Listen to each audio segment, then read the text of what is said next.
Paz a todos, em nome do Senhor Jesus Cristo. Privilégio, mais uma vez, compartilharmos hoje, 25 do mês de agosto do ano de 2021, experimentando viver debaixo do cuidado de Deus. Hoje, o nosso tema, a nossa discussão, nosso diálogo encontra-se sobre a palavra desânimo.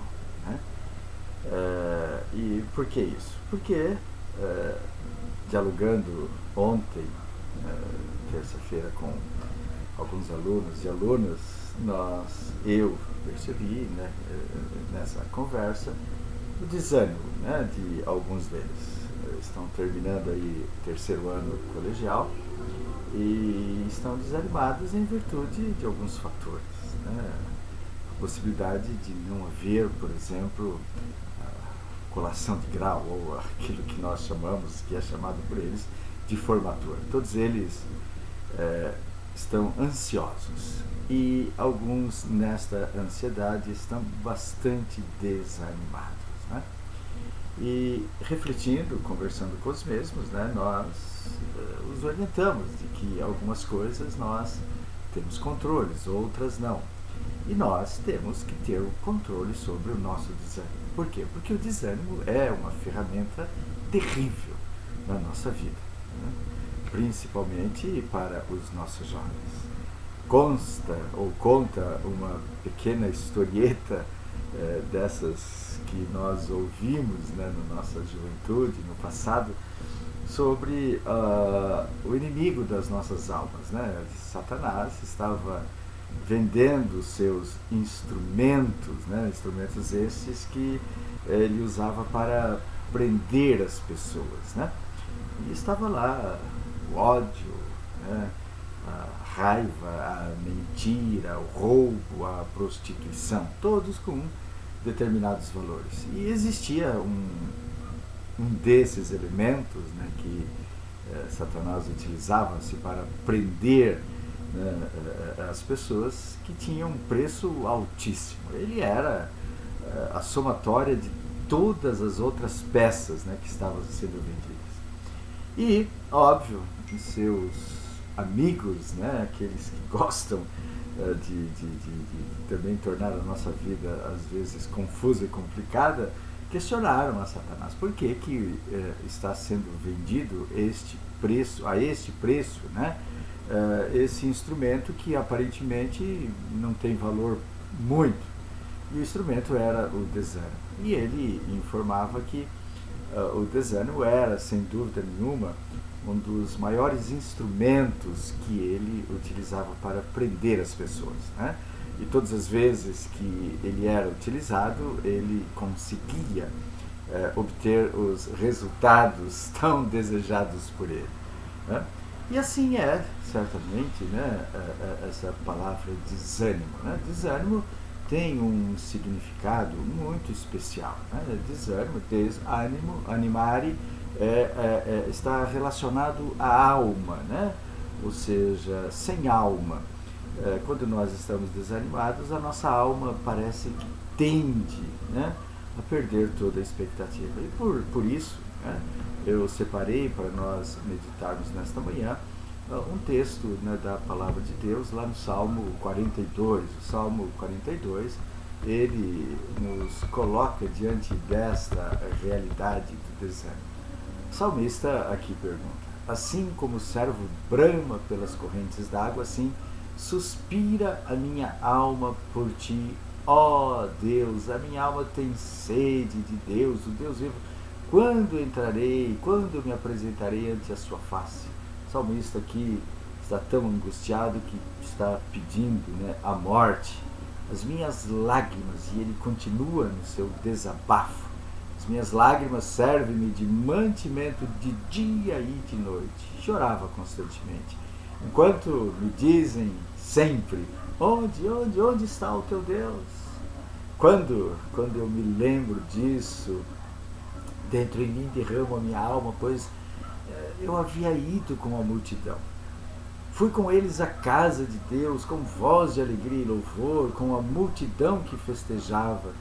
E o salmista aqui vai continuar. Por quê? Porque ele repete isso, né? Porque estás abatido a minha alma, porque te perturbas dentro de mim. Espera em Deus, pois ainda o louvarei pela salvação da sua face. Ó meu Deus, dentro em mim a minha alma está abatida. Por isso me lembro de ti desde a terra do Jordão e desde os Hermonitas até o pequeno monte. Um abismo chama outro abismo ao ruído das tuas catadupas. Todas as tuas ondas e as tuas vaias têm passado sobre mim. Ou seja, né? Um problema chama outro problema, uma dificuldade vem em cima de outra dificuldade, e as recordações das coisas negativas se apoderam da minha vida, e eu então desfaleço, né? Contudo, né? Ele tem esperança ainda, né? Mas ele repete, porque novamente lá no versículo 11, por que estás abatido a minha alma? É um lamento constante, né, do salmista, que reconhece o abatimento, ou seja, o desânimo. E óbvio que o desânimo traz terríveis consequências para a nossa vida. Eu estava, ao pensar, né, nesta palavra, voltando para o meu tempo de criança, infância, né, adolescência, quando tive contato com o personagem Jeca Tatu, né, personagem esse que todos vocês, de uma forma ou de outra, já tiveram contato, conhecimento, né? Jeca Tatu era uma dessas figuras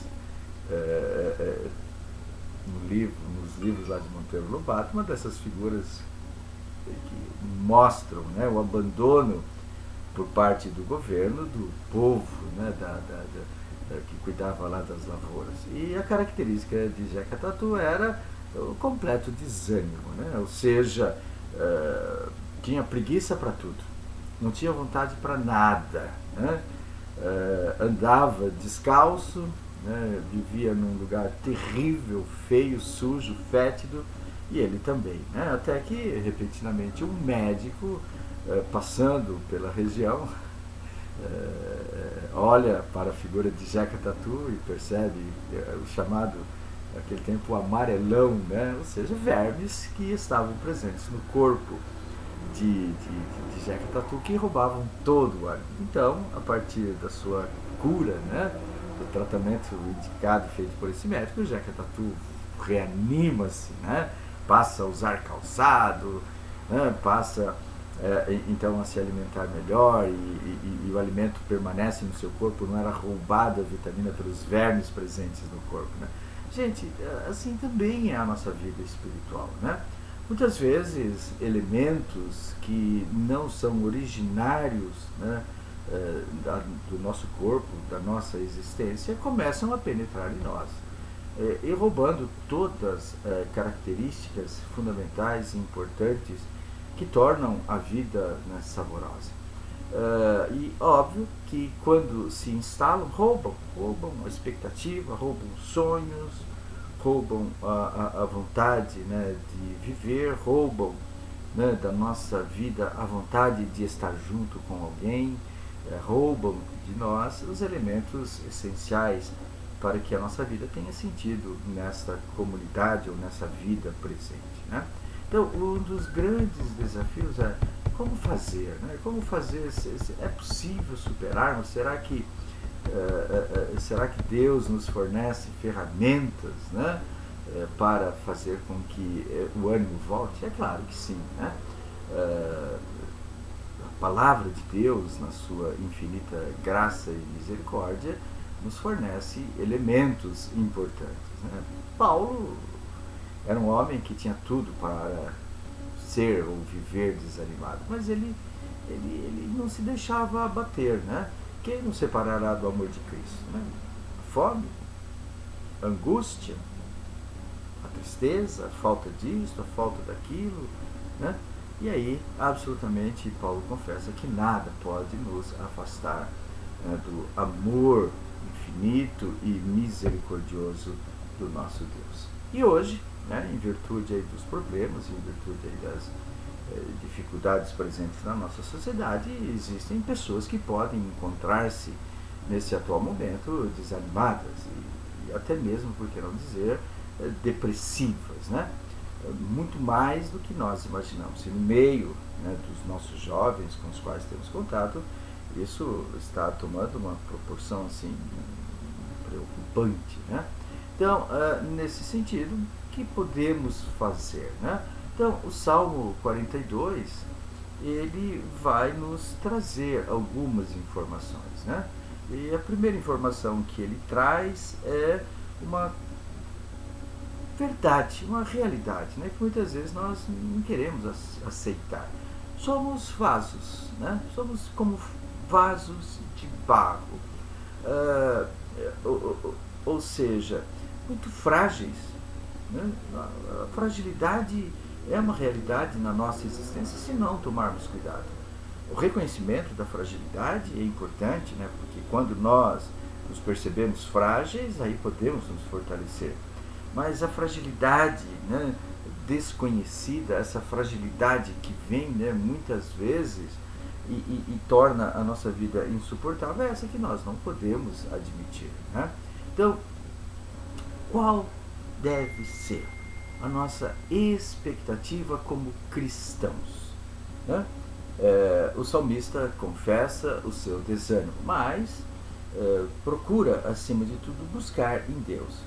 E ele até mesmo diz que ele caminhou com o povo para o templo, né? Nas peregrinações anuais que se tinha, nas festas religiosas entre os judeus. O salmista aqui diz que foi com o povo, foi cantar louvores, ou seja, não é, né, o fato de estarmos na igreja, de cantarmos louvores, que poderá nos impedir de sermos arrebatados aí por essa peça terrível, né, que é o desânimo. A natureza humana pode ter, e quem de nós, né, já não experimentou em alguns momentos da nossa caminhada os seus dias de desânimo, né? As emoções tornam-se sombrias, certamente, parece que existe uma bruma, né, que invade os nossos olhos e nos impede de olharmos um pouco mais adiante. Né? Principalmente quando queremos nos aproximar mais de Deus. Né? O Salmo, portanto, 42, versículo 3, ele trabalha exatamente, né, isso. Quando somos desanimados e as pessoas nos reconhecem, cadê o teu Deus? Por que teu Deus não faz nada? Por que o teu Deus não interfere na tua vida, tira o teu problema, né? Tira a tua dúvida? Por que o teu Deus, quer dizer, né?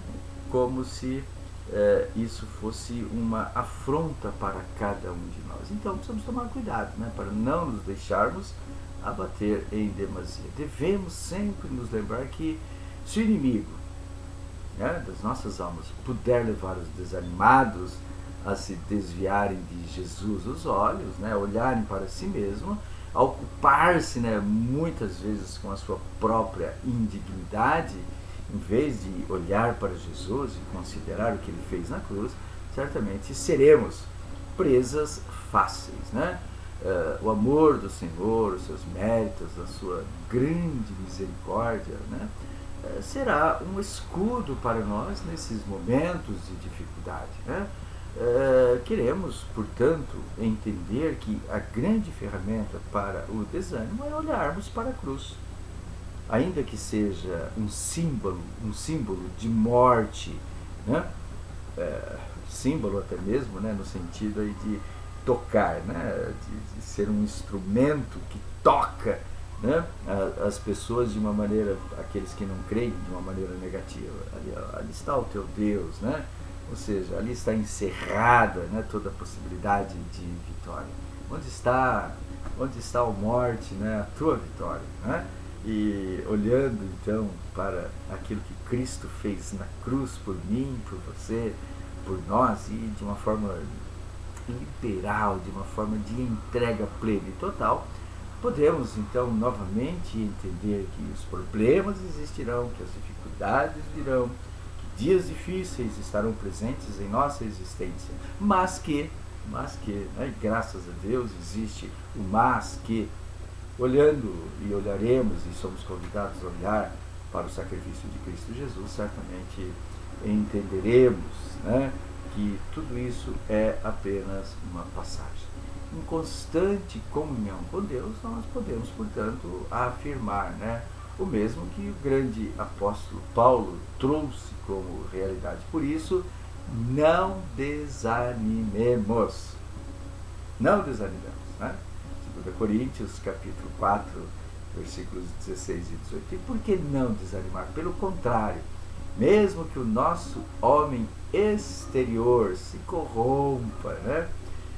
Nós temos uma saída. O nosso homem interior pode se renovar dia a dia, de dia em dia, de momento em momento, de tempo em tempo, né? Ou seja, porque a nossa leve e momentânea tribulação produz para nós eterno peso de glória, acima de toda comparação, não atentando nós nas coisas que se veem.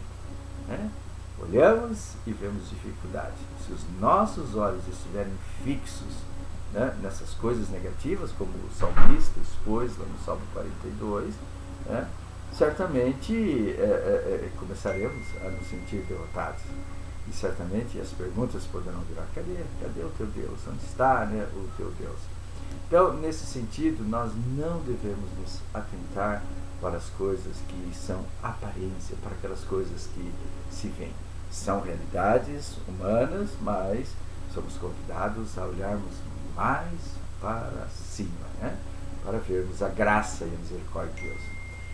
E Paulo então termina: mas nas que não se veem, porque as que se veem são passageiras, são temporais, e as que não se veem são eternas. Né? Jazi, quando olhou para cima, né, entendeu? E lá viu um monte de carros de combate, carros de fogo, né, que estavam protegendo o povo de Israel. Queridos, levantemos os nossos olhos sempre. Olhemos para a graça, olhemos para a misericórdia do Senhor, nos alimentemos desta esperança, né? E esta esperança é o grande remédio para a cura do desânimo, se ele vier, se ele estiver perto de nós. Leve esta palavra, conduza esta palavra para aqueles que estão perto de você e encontram-se cansados neste momento. Não olhem para as circunstâncias, mas olhem para Deus. Em nome de Jesus, que Deus nos conceda um dia de paz, uma semana abençoada em Cristo Jesus. Amém.